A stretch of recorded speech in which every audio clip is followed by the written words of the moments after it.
क्या हुआ? जब केदारनाथ धाम के कपाट खुलते ही हुआ बड़ा चमत्कार, और सामने जो आया उसे देखकर सभी श्रद्धालुओं के रोंगटे खड़े हो गए। यह उन सभी लोगों के मुंह पर एक करारा तमाचा है जो सनातन धर्म की शक्ति और बाबा केदारनाथ की महिमा पर सवाल उठाते हैं। आज हम आपको जो कहानी बताने जा रहे हैं वह कोई सुनी सुनाई बात नहीं है, बल्कि यह शिव की महिमा का वह साक्षात प्रमाण है जो बताता है कि जब इंसान के सारे रास्ते बंद हो जाते हैं तब मेरे महादेव कैसे अपने भक्तों की पुकार सुनते हैं। दोस्तों, उत्तराखंड के गढ़वाल हिमालय की बर्फीली और दुर्गम चोटियों के बीच समुद्र तल से करीब 12,000 फीट की भयंकर ऊंचाई पर एक ऐसा जागृत दरबार सजता है जिसे दुनिया केदारनाथ धाम के नाम से जानती है। यह कोई साधारण मंदिर नहीं है, बल्कि यह वह पवित्र भूमि है जहां हवा के हर झोंके में कल बहती मंदाकिनी नदी की हर लहर में और वहां की मिट्टी के कण कण में साक्षात शिव का वास है।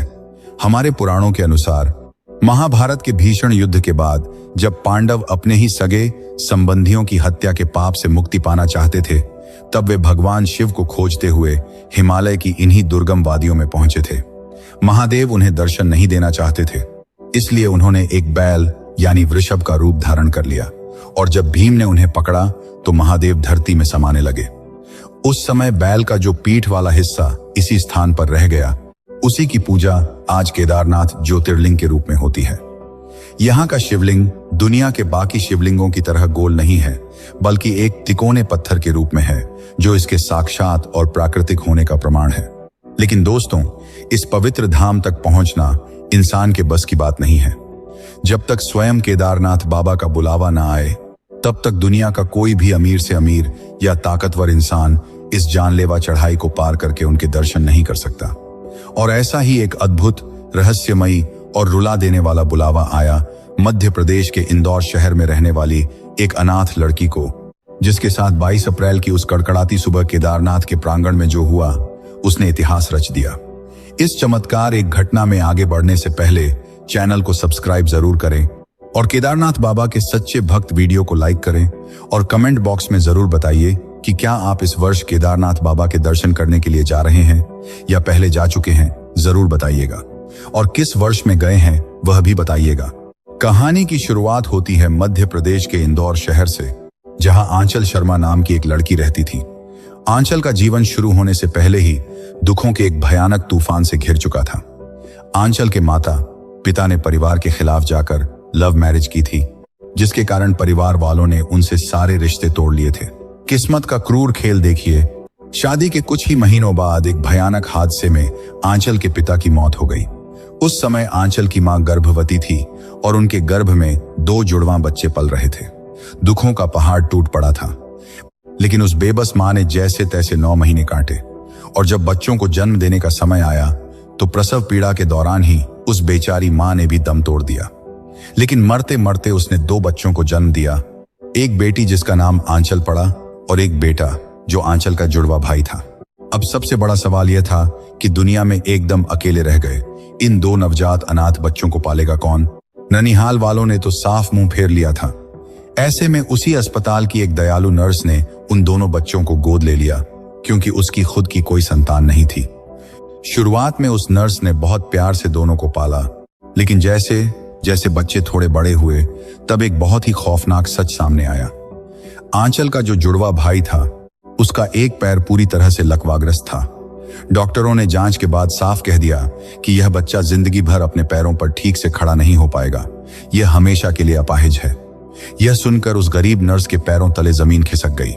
वह नर्स एक तो वैसे ही गरीब थी, ऊपर से एक अपाहिज बच्चे की पूरी जिंदगी का बोझ उठाने की हिम्मत उसमें नहीं थी। करीब 2-3 साल तक उसने उस बच्चे को जैसे तैसे पाला, लेकिन फिर उसने एक बहुत ही कठोर फैसला लिया और आंचल के उस मासूम और अपाहिज भाई को शहर के एक अनाथ आश्रम में हमेशा के लिए लावारिस छोड़ आई। आंचल उस वक्त बहुत छोटी थी, उसे पूरी बात समझ तो नहीं आती थी, लेकिन अपने भाई के बिना वह तड़प उठी। वह अपनी मुंहबोली मां के पैरों से लिपटकर बहुत रोई कि मेरे भाई को वापस ले आओ, लेकिन उस नर्स का दिल नहीं पसीजा। भाई के जाने के बाद आंचल एकदम गुमसुम रहने लगी। जब वह 9 साल की हुई तो एक दिन उसने हिम्मत करके स्कूल से बंक मारा और अकेले ही उस अनाथ आश्रम पहुंच गई। लेकिन वहां जाकर उसे जो पता चला उसने आंचल को अंदर तक तोड़ दिया। आश्रम वालों ने बताया कि उस लड़के को तो बहुत साल पहले कोई अनजान परिवार गोद लेकर यहां से जा चुका है।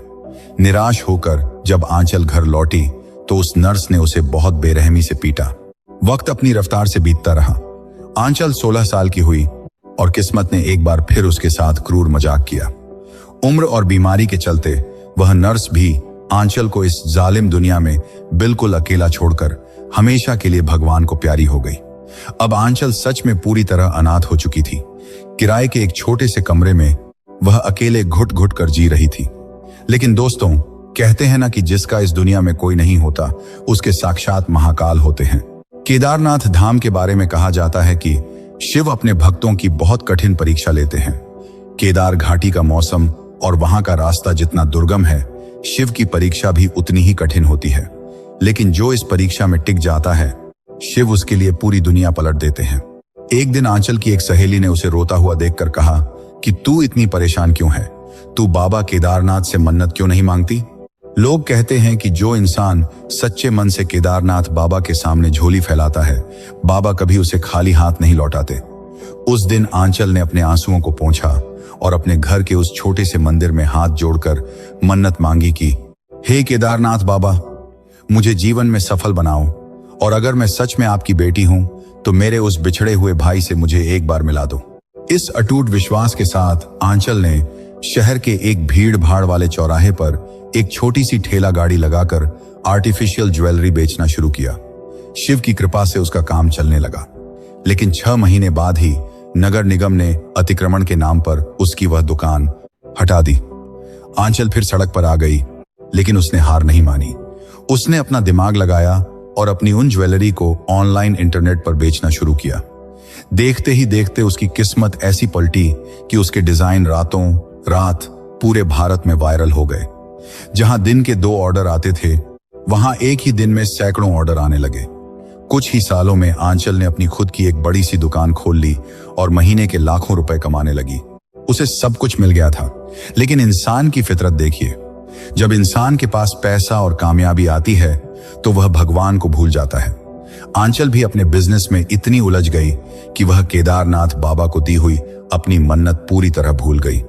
दोस्तों, केदारनाथ धाम हमें यही सिखाता है कि इंसान का अहंकार प्रकृति और शिव के सामने कुछ नहीं है। आपको याद होगा साल 2013 की वह भयंकर केदारनाथ त्रासदी, जब एक ही रात में पूरी केदार घाटी जलमग्न हो गई थी। बड़े बड़े होटल, इमारतें और इंसान का गुरूर तिनके की तरह बह गया था। लेकिन उस महाप्रलय में भी मंदिर के ठीक पीछे एक विशाल चट्टान, जिसे आज भीमशिला कहते हैं, वह चमत्कारिक रूप से आ खड़ी हुई थी और मंदिर पर एक खरोंच तक नहीं आई थी। वह प्रलय इंसान के अहंकार को तोड़ने के लिए थी। ठीक उसी तरह आंचल के जीवन में भी अचानक सब कुछ गिरने लगा। उसका अच्छा खासा चलता व्यापार ठप हो गया, ऑनलाइन ऑर्डर आना बंद हो गए। वह फिर से गहरे तनाव में आ गई और फिर एक रात आंचल ने एक बहुत ही रहस्यमयी सपना देखा। उसने देखा कि बर्फ से ढके एक बहुत ही विशाल और भव्य मंदिर के सामने उसका वही छोटा भाई खड़ा है और वह उससे कह रहा है, दीदी, तुम तो मुझे भूल गई, पर तुम तो केदारनाथ बाबा को भी भूल गई। बाबा केदारनाथ के कपाट खुलने वाले हैं, मैं तुम्हारा वहीं इंतजार करूंगा। यह सपना देखते ही आंचल पसीने से लथपथ होकर बिस्तर से उठ बैठी। उसे समझ आ गया कि यह कोई साधारण सपना नहीं था, बल्कि स्वयं बाबा केदारनाथ का बुलावा था। बिना एक पल की देरी किए आंचल ने अपना बैग पैक किया और सीधे उत्तराखंड के लिए निकल पड़ी। वह 19 अप्रैल को हरिद्वार से होती हुई सोनप्रयाग पहुंची। दोस्तों, यहां आपको केदारनाथ के एक बहुत बड़े रहस्य के बारे में बता दें। सर्दियों के 6 महीने जब केदारनाथ मंदिर बर्फ की सफेद चादर में पूरी तरह दब जाता है, तब बाबा केदारनाथ की एक पंचमुखी डोली पूरे 6 महीने के लिए ओंकारेश्वर मंदिर उखीमठ में विराजमान रहती है। वहां सर्दियों भर बाबा की पूजा होती है। इस बार 17 अप्रैल को बाबा की वह पवित्र पंचमुखी डोली पूरे विधि विधान और सेना के बैंड बाजों के साथ उखीमठ से केदारनाथ के लिए प्रस्थान कर चुकी थी। वह डोली गुप्तकाशी, फाटा और गौरीकुंड होते हुए अपने भक्तों को दर्शन देते हुए हिमालय की ओर बढ़ रही थी। आंचल भी गौरीकुंड पहुंचकर बाबा की उसी डोली की यात्रा में शामिल हो गई। 16 किलोमीटर की वह जानलेवा और खड़ी चढ़ाई, हड्डियों को कंपा देने वाली वह बर्फबारी और रास्ते में ऑक्सीजन की भारी कमी। कई बार आंचल के पैर लड़खड़ाए, उसके पैरों में मोच आ गई, लेकिन हर हर महादेव के जयकारों के बीच उसके अंदर एक ऐसी अलौकिक ऊर्जा दौड़ रही थी कि उसने रुकने का नाम नहीं लिया। 21 अप्रैल की शाम को बाबा की पंचमुखी डोली बर्फ से ढके केदारनाथ धाम के प्रांगण में पहुंच गई और आंचल भी वहां मौजूद थी। अब आई वो चमत्कारी सुबह, 22 अप्रैल का वो ऐतिहासिक दिन। सुबह जब सूर्य की पहली सुनहरी किरणें हिमालय की केदार चोटी और मंदिर के प्राचीर पर पड़ी तो पूरा केदार घाटी जय श्री केदार के नारों से गूंज उठा। रावल जी और पुजारियों ने मंत्रोच्चारण के साथ ठीक सुबह बाबा केदारनाथ धाम के कपाट आम श्रद्धालुओं के लिए खोल दिए। दोस्तों, कपाट खुलते ही केदारनाथ में एक बहुत बड़ा चमत्कार हमेशा देखने को मिलता है। 6 महीने पहले मंदिर बंद करते समय जो अखंड ज्योति जलाई जाती है, वह 6 महीने तक बिना किसी इंसान के उस भयंकर बर्फबारी और ऑक्सीजन की कमी के बीच भी लगातार जलती रहती है। कपाट खुलते ही जब पुजारियों ने देखा तो वह अखंड ज्योति पूरी दिव्यता के साथ जल रही थी। मंदिर को कई कुशल फूलों से सजाया गया था, लेकिन उस भीड़ के बीच बाहर एक ऐसा चमत्कार आकार लेने वाला था जिसकी कल्पना स्वयं आंचल ने भी नहीं की थी। कपाट खुलते ही वहां वीआईपी लोगों का तांता लगने लगा। बड़े बड़े अधिकारी दर्शन करने आ रहे थे। तभी आंचल की नजर पुलिस और प्राइवेट बॉडीगार्ड्स के एक बहुत बड़े घेरे पर पड़ी। उस भारी सुरक्षा के बीच एक बहुत बड़ा वीआईपी व्यक्ति आ रहा था। वह कोई राजनेता नहीं, बल्कि भारत का एक बहुत बड़ा और अरबपति बिजनेसमैन था। लेकिन जो बात सबसे ज्यादा हैरान करने वाली थी वह यह थी कि इतना बड़ा और अमीर इंसान अपने एक पैर से बुरी तरह लंगड़ा कर लड़खड़ाते हुए चल रहा था। उसका एक पैर पूरी तरह से अपाहिज था। जैसे ही आंचल की नजर उस लड़खड़ाते हुए बिजनेसमैन पर पड़ी, उसके सीने में एक अजीब सी हलचल मच गई। उसके दिल की धड़कनें तेज हो गई। उसे ऐसा महसूस हुआ जैसे कोई अदृश्य शक्ति उसे उस इंसान की तरफ खींच रही हो। वह पागलों की तरह भीड़ को चीरते हुए आगे बढ़ने लगी, लेकिन भारी सिक्योरिटी ने उसे दूर ही रोक दिया। आंचल ने वहां खड़े एक गार्ड से पूछा कि भैया, ये साहब कौन है? गार्ड ने बड़ी शान से बताया कि अरे, तुम इन्हें नहीं जानती, यह मुंबई के बहुत बड़े अरबपति उद्योगपति हैं। इनका नाम आदित्य है। आंचल ने तुरंत पूछा, लेकिन इनके पैर को क्या हुआ है? गार्ड ने कहा, यह तो बचपन से ही अपाहिज हैं। एक गरीब अनाथ आश्रम से निकलकर इन्होंने अपनी चाणक्य जैसी बुद्धि से यह पूरा बिजनेस साम्राज्य खड़ा किया है। बचपन में इनकी सौतेली मां ने इन्हें अपाहिज होने की वजह से आश्रम में फेंक दिया था। यह बात सुनते ही आंचल के पैरों तले से जमीन खिसक गई। उसके कानों में जैसे बम फट गया हो। अनाथ आश्रम, बचपन से अपाहिज, सौतेली मां, क्या यह वही है? क्या यह मेरा अपना सगा जुड़वा भाई है? आंचल की आंखों से आंसुओं का सैलाब फूट पड़ा। वह मंदिर के बाहर एक पत्थर पर बैठकर जोर जोर से रोने लगी और बाबा केदारनाथ के दर्शन करके उनके बाहर आने का इंतजार करने लगी। कुछ देर बाद जब वह बिजनेसमैन आदित्य बाबा के दर्शन करके आंखों में आंसू लिए मंदिर से बाहर आया तो आंचल ने अपनी सारी ताकत लगा दी और सिक्योरिटी का घेरा तोड़कर सीधा आदित्य के सामने जाकर खड़ी हो गई। गार्ड्स उसे पकड़ने ही वाले थे कि आदित्य ने उन्हें रोक दिया।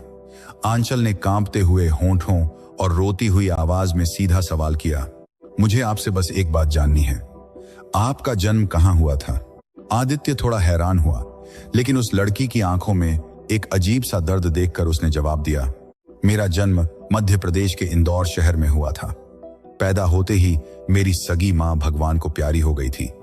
मुझे और मेरी एक जुड़वा बहन को एक नर्स ने पाला था, लेकिन मेरे इस अपाहिज पैर की वजह से उसने मुझे बचपन में ही अनाथ आश्रम में फेंक दिया और मुझे मेरी बहन से हमेशा के लिए दूर कर दिया। यह जवाब सुनना था कि आंचल फूट फूट कर रोने लगी। उसने जोर से दहाड़ मारते हुए आदित्य को गले लगा लिया और कांपती हुई आवाज में चीखते हुए बोली, भाई, मैं आंचल हूं। मैं ही तुम्हारी वो जुड़वा बहन हूं जिसे तुम 16 साल पहले छोड़कर चले गए थे। मैं आंचल हूं भाई। यह नाम सुनते ही उस अरबपति बिजनेसमैन आदित्य के पैरों तले भी जमीन खिसक गई। उसके हाथ से उसका महंगा फोन बर्फ में गिर गया। 16 सालों का वो दबा हुआ दर्द अपनी बहन के लिए वो तड़प आंसुओं के रूप में उसकी आंखों से बह निकली। उसने अपनी बहन को कसकर सीने से लगा लिया। दोनों भाई बहन उस कड़कड़ाती ठंड में बाबा केदारनाथ के उस पावन प्रांगण में बच्चों की तरह फूट फूट कर रो रहे थे। आदित्य ने रोते हुए बताया कि दीदी, जब मैं अनाथ आश्रम में था तो एक अच्छे परिवार ने मुझे गोद ले लिया। उन्होंने मुझे पढ़ाया, लिखाया, लेकिन मैं हमेशा तुम्हें खोजता रहा। और तुमने मुझे कैसे पहचाना? तब आंचल ने उसे अपने उस सपने और केदारनाथ बाबा की उस मन्नत के बारे में बताया। यह सुनकर वहां खड़े बॉडीगार्ड्स और आसपास के सभी श्रद्धालुओं के रोंगटे खड़े हो गए। सभी लोग जय बाबा केदार के नारे लगाने लगे। तो दोस्तों, यह है मेरे केदारनाथ बाबा की महिमा। जहां इंसानी सोच और दुनिया के सारे विज्ञान खत्म हो जाते हैं, वहीं से महादेव का चमत्कार शुरू होता है। कहां इंदौर का एक छोटा सा घर, कहां 16 साल का लंबा वक्त, और कहां हिमालय की वो 12,000 फीट की ऊंचाई। बाबा केदारनाथ ने कपाट खुलते ही अपने दरबार में उन 2 बिछड़े हुए अनाथ भाई बहनों को मिला दिया। आज आंचल और आदित्य दोनों मिलकर अपने उस बहुत बड़े व्यापार को चला रहे हैं और हर साल बाबा केदारनाथ के दर्शन करने आते हैं। इस रुला देने वाले और अद्भुत चमत्कार को लेकर आपके क्या विचार हैं? क्या आपको भी लगता है कि महादेव अपने सच्चे भक्तों को कभी अकेला नहीं छोड़ते? अपने विचार कमेंट बॉक्स में जरूर शेयर करें और पूरे भक्ति भाव से हर हर महादेव जरूर लिखें। अगर आपको बाबा केदार की यह महिमा पसंद आई हो तो इस वीडियो को अभी लाइक करें, अपने सभी दोस्तों और रिश्तेदारों के साथ शेयर करें और ऐसे ही रहस्यमयी और आध्यात्मिक चमत्कारों को जानने के लिए हमारे चैनल को सब्सक्राइब करना बिल्कुल ना भूलें। मिलते हैं अगले वीडियो में। जय बाबा केदार, हर हर महादेव।